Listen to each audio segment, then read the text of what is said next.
तुम्हाला जर वाटत असेल की ॲनिमल आणि मार्कोच हेच दोन पिक्चर आहे एकदम ब्लडी ॲक्शनवाले, तर तुम्ही चुकीचे आहे. कारण सध्याच रिसेंटली 5 डिसेंबरला एक नवीन पिक्चर रिलीज झाला. याची कास्टिंग रणवीर सिंग, संजय दत्त आणि आणखी खूप काही कलाकार आहे याच्यात. तुम्हाला वाटत असाल ही मूवी अशीच असणार, नाही, एकदा बघून तर हे मूवी. या पिक्चरचं नाव आहे धुरंधर. याचे ॲक्शनपासून तर प्रेझेंटेशन, स्टोरी एकदम टॉप क्लास आहे.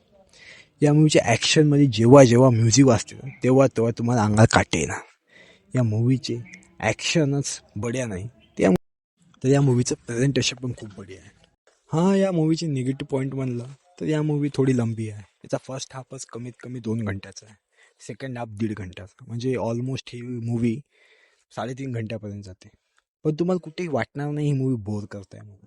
कारण की या मूवीचे ॲक्शन सिक्वेन्स आणि ॲक्शनमध्ये जे जे म्युझिक चालते ना, एकदम बढिया, एकदम टॉप क्वालिटीचं, तुम्हाला सीटवर बसून ठेवणार अशी ही मूवी आहे. हां, आणि या मूवीच्या निगेटिव्ह पॉईंटमध्ये हे मूवीचा सेकंड हाफच्या नंतर जाते तेव्हा याचा जे लव्ह अँगल दाखवला आहे रणवीर सिंग सोबतचा, जी हिरोईन आहे जी बिलकुल सूट नाही करत, ती लव्ह अँगल नसता दाखवला तरी जमलं असतं. एवढा की ॲज सच फरक नाही पडला मूवीमध्ये.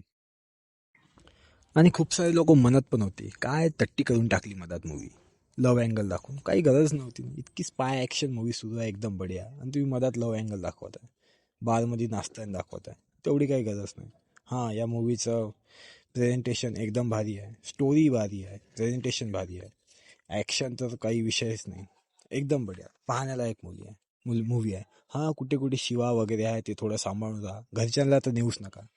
एकदम बढिया मूवी आहे. हां, आणि ही मूवी एंडिंगला येता येता आपल्याला सांगून जाते ही मूवी 2 पार्टमध्ये आहे.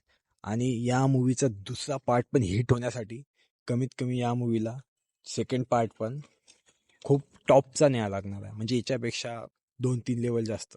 आणि ॲनिमल आणि मार्को याच्या मूवीसमोर काहीच नाही, चिल्लर आहे.